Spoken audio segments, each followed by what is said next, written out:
अयोध्या नगरी येथे महायुतीचे उमेदवार आशुतोष काळे यांच्या प्रचारार्थ कॉर्नर सभा संपन्न। कोपरगाव शहरातील हद्दवाड भागातील अयोध्या नगरी येथे महायुतीचे उमेदवार आशुतोष काळे यांच्या प्रचारार्थ कॉर्नर सभेचे 15 नोव्हेंबर 2024 रोजी सायंकाळी 7:30 वाजता आयोजन करण्यात आले होते। कोपरगाव शहरातील हद्दवाड झालेल्या अयोध्या नगरी स्थानिक रहिवाशांनी या सभेला मोठा प्रतिसाद दिला आहे। या सभेसाठी नागरिकांनी मोठी गर्दी केली होती। आज इथं जमलेले सर्व कार्यकर्ते आणि मित्र परिवारांनी आपले दादांना चांगल्या मताने निवडून द्यायचे आहे। पण त्याच्यापूर्वी जो आमचा एक सगळ्यात महत्त्वाचा प्रश्न होता पाणी प्रश्न, तो पाणी प्रश्न दादांनी मार्गी लावलेला आहे। त्याबद्दल दादांचे मी पहिले आभार मानतो। आणि दुसरी एक महत्त्वाची तेव्हा आमचं तर झालंच पाण्याचा प्रश्न, पण गावाचे पण पाणी प्रश्न त्यांनी चांगले हे केलेले आहे। त्याच्यासाठी दादांचे पुन्हा एकदा आभार मानतो।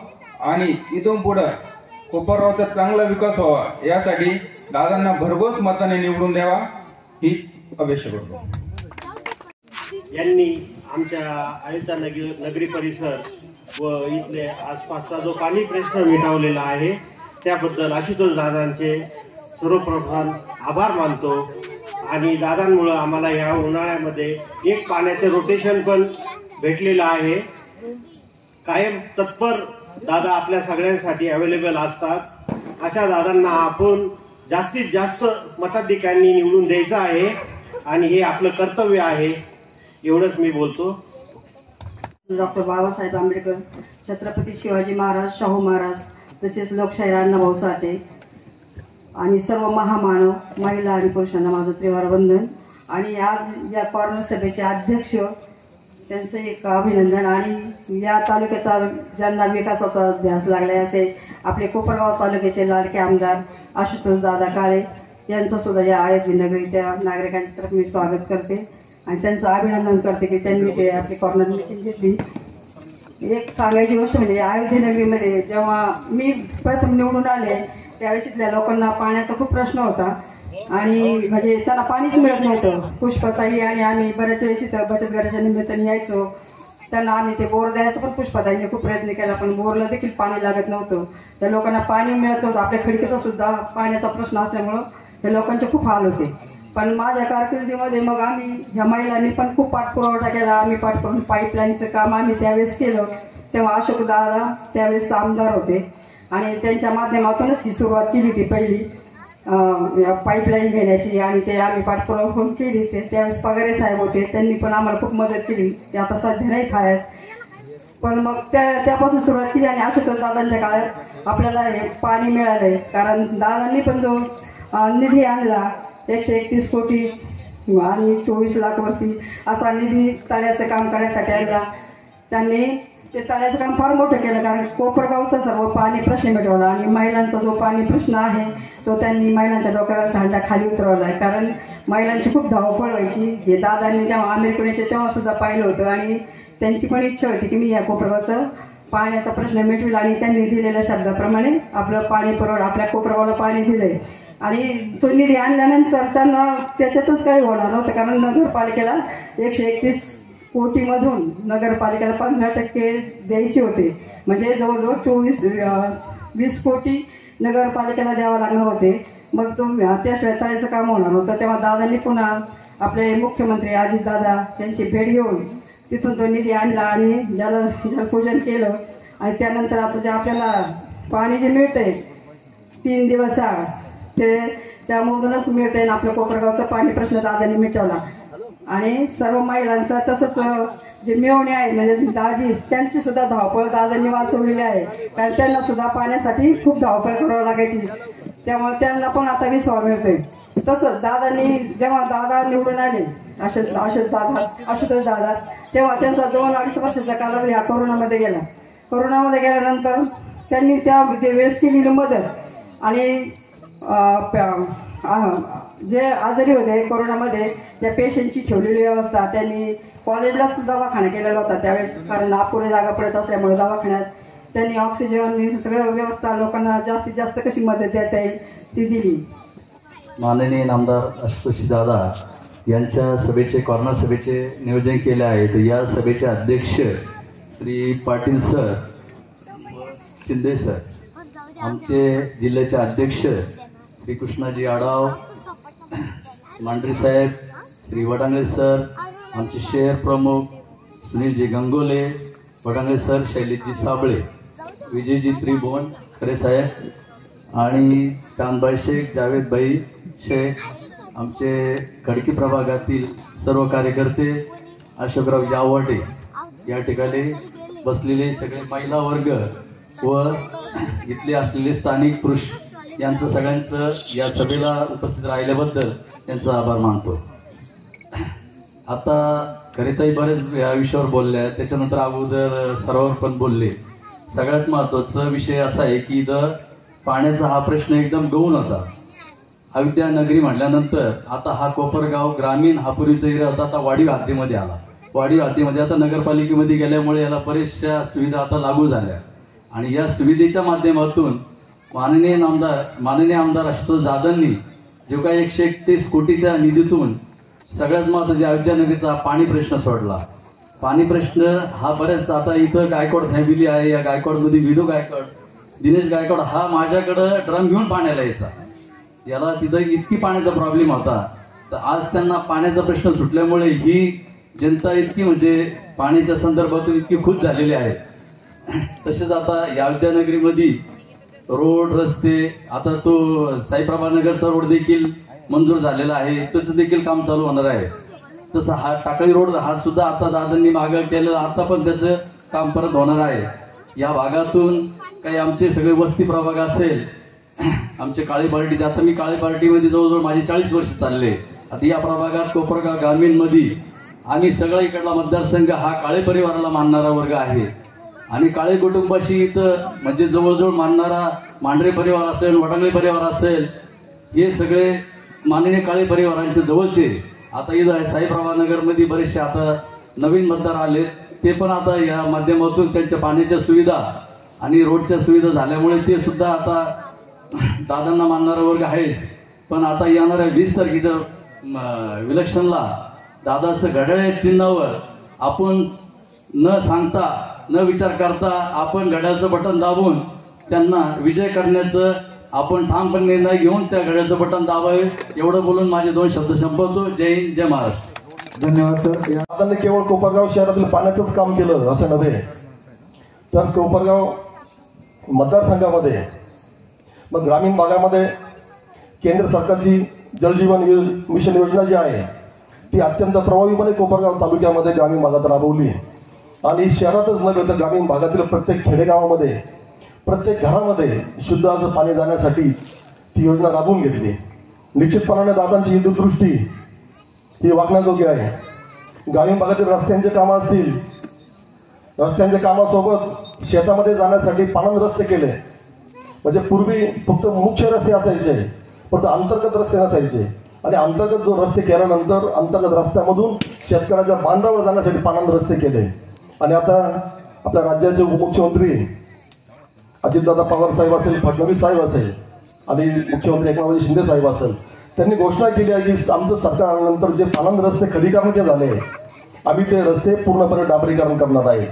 निश्चितपणानं शेतकऱ्याचा शेतमाल हा शेतामधून थेट मार्केटला जाण्यासाठी सुविधा उपलब्ध होणार आहे. म्हणजे हे व्हिजन आहे महायुती सरकारकडं.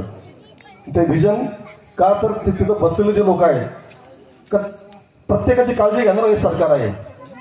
या सरकारने लाडकी बहीण योजना असेल ती अत्यंत प्रभावीपणे राबवली. पूर्वीचं सरकार होतं आणि पूर्वी सरकार काँग्रेस सरकारच्या काळामध्ये असं बोललं जायचं, त्यांचे नेते सांगायचे की केंद्राने 100 रुपये जर शेतकऱ्यासाठी पाठवले तर खाली फक्त 10 रुपये येतात. परंतु आज सरकारचं धोरण असं आहे की सरकारने 100 रुपये जर दिले तर 100 रुपये डायरेक्ट तुमच्या खात्यात जमा होतात. आपण बघितलं असेल लाडकी बहीण योजना असेल, पीक विमा योजना असेल. पीक विम्याच्या संदर्भात बोलायचं झालं तर पूर्वी एकरी 7,000-8,000 रुपये भरून पीक विमा आपण काढायचो, परंतु ज्या खाजगी कंपन्यांना आपण पीक विम्याचं काम द्यायचो तर शेतकऱ्याला पैसे मिळत नसायचे. परंतु सरकारने त्या गोष्टीचा अभ्यास केला आणि दूरदृष्टीने शेतकऱ्याला फक्त 1 रुपयात पीक विमा योजना दिली आणि पीक विम्याचे पैसे शेतकऱ्याच्या डायरेक्ट खात्यामध्ये येतात. हे शेतकऱ्यांसाठी काम केलेलं आहे. पण केवळ शहरी भागासाठी नाहीच तर या सरकारने या ग्रामीण भागासाठी सुद्धा शेतकऱ्यांसाठी काम केलेलं आहे. सांगण्याचा उद्देश, आपल्या कोपरगाव तालुक्यामध्ये 110 वर्ष जुने असे गोदावरीचे कालवे होते, ते ब्रिटिश काळात बांधले गेले होते. त्याच्या व्यतिरिक्त असतात, त्याची दुरुस्ती नव्हती. पाण्याचा अपव्यय व्हायचा. एकदा पाणी तिथून दारणीतून सुटलं की टेलपर्यंत जाताना पाणी शेतात न जाता कुठंतरी ते नाल्याला वाहून जायचं आणि शेतकऱ्याला पाणी नसायचं. मग शेतकरी रात्रभर जागा राहायचा, पाणी येत नसायचं, वणवण व्हायची. मग दादांनी त्यासाठी साधारण 300 कोटी रुपये या कालव्याच्या दुरुस्तीसाठी मंजूर करून आणले. मग शेतकऱ्याचं ते दुरुस्तीचं काम आता चालू आहे आणि निश्चितपणानं जे पाणी वायाला जायचं ते पाणी आता शेतकऱ्याच्या ते थेट शेतामध्ये जाणार आहे. यासाठी ही दूरदृष्टी दादांची आहे की शेतकरी सुद्धा आपला सुधारला पाहिजे. कारण की आपला देश हा कृषीप्रधान देश आहे. आपला देशाचा GDP हा कृषी क्षेत्रावर अवलंबून आहे. आणि जर कृषी क्षेत्र जर व्यवस्थित चाललं तर निश्चितपणानं प्रत्येक नागरिकाला काम मिळतं, व्यवसाय वृद्धिंगत होतात. दादांनी असं आता कोपरगाव शहरासाठी 300 कोटी रुपये भूमिगत गटारीसाठी मंजूर करून आणले आहेत. कोपरगावची ड्रेनेज व्यवस्था होती, कुठंतरी एखाद्या कामाला 2 लाख रुपये मंजूर व्हायचे. एक छोटासा तुकडा व्हायचा, एक 200 मीटरचा, 150 मीटर, 100 मीटर, 125 मीटरचा. परत नवीन काम निघायचं, पाण्याचा निचरा होत नसायचा. कुठं गटार खाली आणली असायची, कुठं गटार वर आणली असायची, परत खाली वर, आणि पूर्ण ड्रेनेजचं वाटोळं झालेलं होतं. पण दादांनी दूरदृष्टी ठेवली की एकाच वेळेस ॲट अ टाइम पूर्ण कोपरगाव शहरामध्ये 300 कोटी रुपयाची ड्रेनेजची व्यवस्था करून ते पाणी निश्चितपणानं एका ठिकाणी जमा होणार आणि त्या ड्रेनेजचं पाण्याचं पुनर्वापर करण्यासाठी शुद्धीकरण प्लॅन देणार. मग ते पाणी आपण बगीचांना वापरू शकतो किंवा झाडांना घालू शकतो, असं ते इथे नियोजन आहे. आणि त्यातून जो कचरा निघेल त्या कचऱ्यापासून सुद्धा दादा कंपोस्ट खत निर्माण करणार आहे. मग ही दूरदृष्टी आहे. म्हणजे भूमिगत गटारी होती, पाणी वाया जाणार नाही, शेतकऱ्यांना स्वस्तात खत सुद्धा मिळेल. असं काम दादांनी आपल्या कोपरगाव शहरामध्ये केलेलं आहे. निश्चित असे भरपूर कामं सांगण्यासारखी आहे. तर दादांनी कोपरगाव शहरामध्ये ग्रामीण हॉस्पिटलमध्ये उपजिल्हा रुग्णालय आणलं आहे. पण ते करत असताना दादांनी कोपरगाव तालुक्यामध्ये मग चाचणी असेल, तिथं मोठं एक रुग्णालय बांधलं आहे. PSC माहेगाव देशमुखला बांधलं आहे, पोहेगावला बांधलं आहे. आणि आता 27 कोटी रुपये खर्च करून समोरच्या येथे सुद्धा PSCचं काम चालू आहे आणि चालले कसरला काम चालू आहे. म्हणजे निश्चित दादांनी आरोग्याच्या दृष्टीने सुद्धा या मतदारसंघामध्ये काम केलेलं आहे. तर असा हा माणूस आपल्याला मिळालेला आहे. निश्चितपणानं तुम्ही मागच्या वेळेस त्यांना मतदान केलं होतं, परंतु यावेळेस त्यांना किमान आपल्याला या मतदारसंघातून 1 लाख मतांनी निवडून द्यायचं आहे. आणि दादांची निशाणी आहे घड्याळ. 1 नंबरला दादांचं नाव आहे, 1 नंबरला निशाणी आहे. आणि महाराष्ट्रामध्ये 1 नंबर मतांनी जर तुम्ही निवडून दिलं तर आपण उद्या आमदार निवडणार नाही या 20 तारखेला, तर आपण एक मंत्री निवडणार आहोत. निश्चितपणानं आम्हाला विश्वास आहे सर्व माझा माता भगिनी आणि सर्व नागरिक तुम्ही दादांना मोठ्या संख्येने निवडून द्याल अशी अपेक्षा व्यक्त करतो आणि थांबतो. जय हिंद, जय महाराष्ट्र. सर्वात महत्वाचे माणूस म्हणजे आमचे दादा, की प्रत्येकाला आम्हाला सांगत असतात की शांत बसू नका, प्रभागात जाऊन काम करत राहा, लोकांच्या समस्येचं निराकरण करत राहा. अशाच पद्धतीने तुम्ही आमचे जे कार्यकर्ते आहेत त्यांना तुम्ही तुमच्या समस्या मांडल्या. तुमच्या मनाला विचारा तुमच्या समस्येचे निराकरण झाले की नाही झाले. तुम्ही सांगितले की आमच्यापर्यंत पाणी आलं नाही, त्याप्रमाणे तुमच्यापर्यंत पाणी आलं. तुम्ही सांगितले आमच्याकडे विजेचे खांब नाही, तुमच्याकडे विजेचे खांब आले. तुम्ही सांगितलं आमच्याकडे पतदिवे नाही, तुमच्याकडे पतदिवे आले. आजपर्यंत वडांगले वस्तीवर सर मला चांगलं आठवतं की वडांगले वस्तीपर्यंत पाण्याची लाईन आलेली नव्हती, ती लाईन पण तुमच्यापर्यंत आलेली आहे. प्रत्येक गोष्टीचं काही ना काही फुल ना फुलाची पाकळी आपल्या पदरात पडलेली आहे. सगळ्यात महत्वाचं म्हणजे जी राज्य शासनाने जी योजना लागू केली ती 1500 रुपयाची. 1500 रुपयाची योजना आपण प्रत्येक महिलेला जाणवत होतं, प्रत्येक महिलेला एकमेकाशी हितगुज करत होती की बाई तुला पैसे आले का, तुला पैसे आले का, तुला पैसे आले का, हे प्रत्येकजण प्रत्येकाला विचारत होतं. परंतु फॉर्म कसा भरायचा, त्याच्यानंतर तहसीलला जाऊन त्याचं कसं सबमिशन करायचं, KYC कशी करायची, ह्या सगळ्या तुमच्या अडचणींची दादांचे आगमन झाले आहे. आपल्या सर्वांना विनंती आहे की आदरणीय दादांचे शाळांच्या कर्जात स्वागत करा. ही नंबर विनंती की ताई तुला 1500 रुपये आले का. कुणाला शाश्वती नव्हती की 1500 रुपये मला येतील, तर KYC कशी करायची, फॉर्म कसे भरायचे, या अनुषंगाने दादांनी त्यांच्या ऑफिसेसचे माणसं आपल्या घरापर्यंत पाठवले. त्याच्यानंतर तहसील कार्यालयाच्या समोर आपले ऑफिसचे लोक कंटिन्यू बसलेले होते आणि त्यांच्याकडे तुम्ही भरून ते फॉर्म भरले, फॉर्म सबमिट केले, तुमचे रजिस्ट्रेशन नंबर तुमच्या मोबाईलला आले आणि तुमच्या मोबाईलला तुमचे पैसे जे शासनाचे होते ते मिळाले. त्यामुळे तुमची दिवाळी अतिशय चांगली गेली. यावेळेला पाहुणे आले, पाहुण्यांनी सुद्धा तुम्हाला सांगितलं असेल की यावेळेला आम्हाला कोपरगावमध्ये बदल निश्चित जाणवतो आहे. सांगितलं का नाही सांगितलं? त्या अनुषंगाने आपल्या मनाला विचारा की कोपरगाव बदलतंय हे पाहुणे सांगतात. आपल्याला तर जाणवतच की कोपरगाव बदलतंय, पण ज्या वेळेला एखादा पाहुणे आपल्या गावात येतो, ज्या वेळेला तो आपल्याला सांगतो की कोपरगाव बदलतोय, तर खरंच कोपरगाव बदलतंय हे आपण मान्य केलं पाहिजे. हे सगळ्या मागे सांगण्याचा उद्देश एक आहे का या मागे विजन ठेवणारा जो माणूस असतो तो प्रमुख असतो. त्याचं एक लक्ष असतं, त्याचं एक उद्दिष्ट असतं की माझं गाव असं असावं, माझ्या जनतेचे जे प्रश्न आहेत ते संपलेले असावे. त्या अनुषंगाने आदरणीय दादांनी पाण्याचे काम केले, रस्त्याचे कामं केले, आरोग्याचे कामं केले. तुम्हाला अनेक मान्यवरांनी सांगितले की विकास कामं कशा कशा पद्धतीने झाली, हेही तुम्ही तुमच्या सगळ्या मैत्रिणींना सांगा. आणि त्या दादांवर विश्वास ठेवून दादांचं कुठं काय आपला जो बॅलेट पेपर असतो खाली वर काही बघायचं नाही, 1 नंबरचं बटन दादांचं आहे, पहिलंच बटन दाबा. बटन तुटलं तरी चालेल पण 1च नंबर दाबायचं आणि घड्याळाचं बटन दाबायचं. धन्यवाद. तसेच येत्या 20 तारखेला 1 नंबरचं बटन दाबून आमदार आशिष दादांना जास्तीत जास्त मतांनी विजयी करायचे. आपल्या हद्दवाड भागातून जेवढे जास्तीत जास्त मतं देता येईल तेवढे जास्तीत जास्त मतं द्यायचे आपल्या दादांना आणि दादांना विजयी करायचे. दादा आतापर्यंत सर्वांनी गावातले कामं सांगितले, पण अयोध्या नगरी भागामध्ये दादांनी जसे निवडून आले तसे पलीकडल्या अयोध्या नगरी त्याच्यामध्ये पिण्याच्या पाण्याचा प्रश्न सोडवला, या भागातले पिण्याच्या पाण्याचा प्रश्न सोडवला. याच्यामध्ये आता वॉल टाकायचे काम चालू आहे आणि ते लवकर काम पूर्ण होईल आणि ह्या पण अयोध्या नगरीतल्या भागातील लोकांना पाणी भेटेल. तसेच आमदार आशिष दादांनी आपल्या इथे राम मंदिराचं जे काम चालू आहे त्याला 10 लाखाचा सभा मंडप पण दिलेला आहे. एवढे सर्व कामं दिले असतात आमदार आशिष दादांना आपण सर्वांनी जास्तीत जास्त मतांनी विजयी करावं ही आपणास नम्र विनंती करतो. 2 ते 2.5 वर्षापासून दादांनी कोविडचा काळ निघून गेल्यानंतर या ठिकाणी विशेष लक्ष देण्यासाठी आम्हाला सांगितलं होतं. त्या पद्धतीने आम्ही या ठिकाणी इन्फ्रास्ट्रक्चर रेडी करण्याची हिशोबाने रोडची अत्यंत दयनीय अवस्था दादा या ठिकाणी आमच्या हद्दवाड भागामध्ये पिण्याच्या पाण्याचा प्रश्न एकदम जटिल होता. परंतु आपल्या माध्यमातून टाक्या बांधून ब्रिजानगर या ठिकाणी टाकी बांधून त्या टाकीद्वारे एक्सटेन्शनची पाईपलाईन घेतली. म्हणजे एक्सटेन्शन याचा अर्थ असा की ती पाईपलाईनची डिझायनिंग आपल्या पहिल्या याच्यामध्ये नव्हती. ज्यावेळेस हे मंजूर झालं इथलं सगळं आपली 121 कोटीची योजना, त्याच्यामध्ये पिण्याच्या पाण्याचं तळ, साठवण तलाव आणि बाकीची पाईपलाईन त्या पद्धतीने घेतलेली होती. परंतु आमच्या भागामध्ये कुठल्याही प्रकारची ती पाईपलाईन घेतलेली नव्हती. ती नंतर आपण ऍडिशनल त्याच्यामध्ये करून घेतली आणि ती आपण आपल्याद्वारे मंजूर करून दिली. त्याबद्दल आम्ही पहिले शतशः आपले आभार व्यक्त करतो. कारण गावामध्ये इन्फ्रास्ट्रक्चर तर आहे, पाण्याची पाईपलाईन तर होती, परंतु आम्ही हद्दवाड भाग म्हणजे एकदम सावत्र भाग होता का काय अशी परिस्थिती इथली होती. झालं होतं काय की ज्यावेळेस पाणी कमी पडायचं शहराला, इकडचे पाईपलाईनचे कनेक्शनच कापून टाकले जायचे, इकडे पाणी दिलं जात नव्हतं. इथं नगरपालिका नाही आणि धड ग्रामपंचायत नाही, अशा याच्यामध्ये आम्ही अडकलेलो होतो. परंतु हद्दवाड भागामध्ये ज्यावेळेस पासून आपण इथे द्यायला सुरुवात केली, मला अतिशय या ठिकाणी गर्व होतो की 17.5 कोटी रुपयाचा निधी दादांनी आतापर्यंत आपल्याला सँक्शन केलेलं आहे आणि त्याचे कामं काही ठिकाणी चालू आहे, काही ठिकाणी त्याचे कामं आता पूर्णत्वाकडे. आजच आपली इथं वरटाक्याचं काम चालू झालं. मागच्या 6 महिन्यापूर्वी शेजारच्या अयोध्या नगरीचं काम पूर्ण केलं. त्या लोकांची खूप नोंद होती. मागील 35 वर्षापासून या ठिकाणचे लोक ड्रम घेऊन 40 वर्षापासून इथले लोक ड्रम घेऊन आम्ही रोज सकाळी बघायचो, कुणाच तरी विहिरीवर असायचे, कुणाच तरी बोरवर असायचे, अक्षरशः हातापाय पडून पाणी आणण्याची परिस्थिती होती.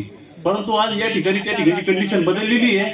3 दिवसाआड पाणी झाल्यामुळं त्या ठिकाणी सर्व डोक्याचा हंडा त्यांच्या डोक्यावरचा हंडा खऱ्या अर्थाने उतरलेला आहे आणि अजून एक 3 ते 4 दिवसामध्ये या ठिकाणी पाण्याची पाईपलाईनचं काम चालू आहे, वाल्व बसवण्याचं, ते सुरळीत होऊन जाईल. आणि सभा मंडप या ठिकाणी मंदिर आहे श्रीरामांचं, प्रभू श्रीरामांचं मंदिर असल्यामुळे या ठिकाणी भरपूर जणांची मागणी होती बऱ्याच दिवसापासून. शिंदे सर वगैरे कंटिन्यू येत होते, गायकवाड कंपनी असेल हे बऱ्याच वेळेस येत होते, बापू जाधव होते, दादा आवारे होते, हे कंटिन्यू येत होते. दादा कुठे? दादा मागं का बरं थांबला? तुझ्या शब्दावर मान दिलं राहतं, त्याच्यानंतर आता मागं का बरं थांबलं? पुढे ये जरा. गावामध्ये सगळ्या प्रकारचे या सातवड भागामध्ये या प्रकारचे सगळे कामं चालू आहे. अतिशय या ठिकाणी आपल्याला वातावरण अनुकूल आहे. कुठल्या प्रकारची दादा काळजी करू नका. दादांना एक नंबरचं मत द्या. एक नंबरचं मत म्हणजे नंबर 1 अनुक्रमांक 1, त्याच्यानंतर राष्ट्रवादीचं घड्याळ चिन्ह आणि 1 नंबरच्या लीडने महाराष्ट्रामध्ये आपल्या दादांना निवडून द्यायचंय. हे आपल्याला मी सांगतो. दादा बऱ्याच दिवसापासून गावामध्ये काही आता जे काही उमेदवार उभे हे उमेदवार नैनी गोष्टीचे आरोप करताय. त्यांना मी एक सांगू इच्छितो, गांजाच्या झाडाने तुळशीला पावित्र्य शिकवायचं नसतं. पावित्र्य हे त्याच्या चरित्रातून दिसत असतं. हे त्यांनी निश्चित लक्षात ठेवावं.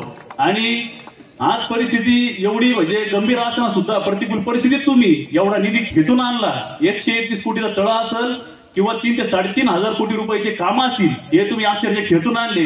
हे काय कोणत्या येड्या गाबड्याचं काम नाही. एवढे मंत्री आहे, एवढे आमदार आहे, एवढ्यांमधून निधी निवडून आणणं हे काही सोपं काम नाही. आणि प्रत्येक गोष्टीला हे इकडं होऊन जाईल ते तिकडं होऊन जाईल अशा पद्धतीचं काम कुठं नसतं. आपण जो व्हिजन तुमच्या डोक्यामध्ये जे व्हिजन आहे ते खूप महत्वाचं आहे.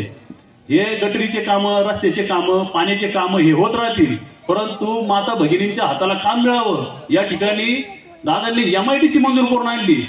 तर दादा त्याबद्दल तुमचे खूप खूप अभिनंदन करतो. कारण या ठिकाणी सर्व जे कोपरगावातले जे युवक वर्ग होते हे बाहेर जात होते कामानिमित्त, परंतु ते आता कामानिमित्त कोपरगावमध्ये थांबतील आणि इथल्या फॅमिली या खऱ्या अर्थाने सुखी होतील असं आम्हाला या ठिकाणी वाटतं. गावामध्ये दादा काही वेळेस त्या ठिकाणी लोक विचारतात, यांनी काय केलं, तिने काय केलं. बोलण्याचा अर्थ असा आहे त्यांचा की गावामध्ये काय काम केलं दादांनी. बडे बुजुर्गों ने कहा है कि कलयुग ऐसा आएगा, मेरे लिए क्या किया है ये बेटा बाप से पूछेगा. अशा परिस्थितीमध्ये आपल्या गावामध्ये कुणी काम केलं हे सगळ्या गावाला माहिती आहे. त्यांना मी एकच सांगतो, शेर का शिकार नहीं किया जाता, राजा को दरबार में मारा नहीं जाता, बराबरी वालों से करना, बाप से खेल खेला नहीं जाता. धन्यवाद. आपला नवीन परिसर आहे आणि रस्त्याचे प्रश्न असतील, गटारीचे प्रश्न असतील, स्ट्रीट लाईटचे प्रश्न असतील, या सर्वच गोष्टी आपल्याला टप्प्याटप्प्याने करायच्या. आपल्या इथे मंदिराचं काम होतंय, तिथेही आपण 10 लाख रुपये मंजूर केले. तेही काम आचारसंहिता संपल्यानंतर चालू होणार आहे. मूलभूत प्रश्नांवर आपण काम केलेलं आहे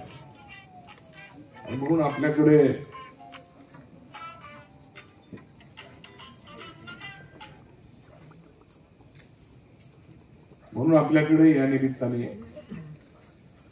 जे काही प्रश्न आपण मागच्या 5 वर्षापूर्वी सांगितलेले ते त्याच्यावर काम केल्यामुळे आपल्याकडे काम पुन्हा करण्याची संधी या निमित्ताने मागतो. आपण एवढ्यावर न थांबता आपल्या रोजगारासाठी, आपल्या उद्योग व्यवसायासाठी भरभरून काम करण्याचा प्रयत्न या काळामध्ये देखील केलेला आहे. शहराच्या अनेक ठिकाणी व्यापारी संकुल मंजूर आहे, त्याचे कामही आता चालू होणार. तसेच आपल्याकडे MIDC एक मंजूर आहे, दुसरी MIDC मंजूर करण्यासाठी देखील माझे प्रयत्न चालू आहेत. म्हणून उद्योग व्यवसाय येऊन आपल्याला रोजगाराच्या संधी कशा मिळतील, नुसते आपले तरुण नाही तर आपल्या माता भगिनी देखील आपल्याला रोजगार उपलब्ध करून देण्यासाठी MIDCची मदत त्या ठिकाणी मिळणार आहे. जे काही व्यापारी संकुल होणार आहे त्याच्या माध्यमातून कुठला ना कुठला व्यवसाय आपल्याला करता येणार आहे. आणि म्हणून जास्तीत जास्त संधी उपलब्ध करून देणं हे काम आहे. म्हणून सर्वांगीण विकास करण्यासाठी आपण हे प्रयत्न या 5 वर्षामध्ये केलेले. एवढ्यावर आपल्याला थांबता येणार नाही. आपल्याला अजूनही कामं करायची. आपल्याला भुयारी गटरची योजना आहे, भुयारी वीज वाहिन्यांची योजना आहे, परत रस्ता प्रकल्पाची योजना आहे. आपल्याकडे गोदावरी नदी आहे, तिथे घाटचं सुशोभीकरण असेल, तिथे जॉगिंग पार्क असेल, आपल्या परिसरामध्ये गार्डन असेल, आपल्या खेळाडूंसाठी क्रीडा संकुल असेल. या सर्व गोष्टी भविष्य काळामध्ये उभारायच्या आहेत. आणि म्हणून आपल्या सर्वांना माझी विनंती आहे, आपण पुन्हा एकदा मला काम करण्याची संधी उपलब्ध करून द्या.